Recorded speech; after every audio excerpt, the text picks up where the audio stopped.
Hello guys, എന്റെ outfit ഒക്കെ ഒന്ന് നോക്കി നിങ്ങള്. കണ്ടിട്ട് ഏതോ അണ്ണാച്ചിയുടെ ലുക്ക് ഉണ്ടല്ലേ? വേറൊന്നും അല്ല മക്കളെ, ചൂടാണ്.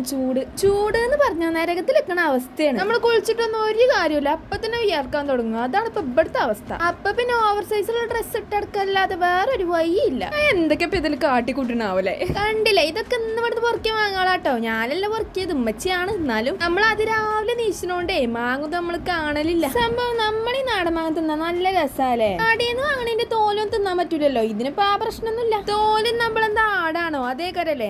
എന്തിലൊക്കെ ആവട്ടെ. എന്റെ ഒരു പരിപാടി കേട്ടോ ഈ സംഭവം. ഫസ്റ്റ് ഇതിന്റെ തോല് മാത്രം തിന്നു, എന്നിട്ട് പിന്നെ വാങ്ങുന്നു. ഇങ്ങനെ തിന്നുമ്പോ നല്ല ടേസ്റ്റ് ആണ്. എനിക്ക് ഭയങ്കര ഇഷ്ടം. നമ്മളെ ഫുഡിന്റെ ടൈം ആയിട്ടോ. ഇന്ന് നമുക്ക് നല്ല തേങ്ങാച്ചോറും ബീഫും പപ്പടമൊക്കെ ഞാൻ രണ്ടെണ്ണം ഇട്ടിക്കണം. സംഭവം എന്താ അറിയോ? തേങ്ങാച്ചോറ് വിത്ത് പപ്പടം, അത് വേറെ ലെവലാ. ഈ ബീഫിന്റെ ഒക്കെ ഒരു ചൊറുക്കൊക്കെ നിങ്ങള്. ഏതായാലും ഞാൻ അതൊക്കെ പള്ള നിറച്ച് തിന്നിട്ടോ. പിന്നെ ഞാൻ അവിടെ ചായക്കുള്ള വെള്ളം വെച്ചിക്കണ്. ഇവിടുത്തെ വെയിലൊക്കെ നിങ്ങള്. എന്നാലും വേണം ചായ അല്ലെ? പൗത്ത് മാങ്ങ ആണെങ്കിലും എനിക്ക് ഉപ്പുമുളക് നിർബന്ധമാണ്. നമുക്ക് പിന്നെ അങ്ങനെ ഒന്നും ഇല്ലട്ടോ, നമ്മൾ ഏതും കഴിക്കും. ഓനോട് ഉപ്പുമുളക് ഇട്ട് കഴിച്ചപ്പോ നമ്മളിവിടെ ഫ്രഷ് ആയി കഴിച്ചു. അത്രേ ഉള്ളൂ. കണ്ടില്ലേ, മാങ്ങന്റെ അണ്ടി മാത്രമേ ഉള്ളൂ ഇനി ബാക്കി. അല്ലാതൊക്കെ നമ്മൾ നിന്നാണ്. അപ്പോത്തിന് രണ്ട് പച്ചമാങ്ങ ഇട്ടോ. ഇത് അതിനൊന്നല്ല, അത് ചമ്മന്തി അരക്കാനുള്ളതാണ്. പിന്നെ വൈകുന്നേരം ഒരു കട്ടനും കൂടി കുടിച്ച് നമ്മൾ നിർത്താണ് കേട്ടോ.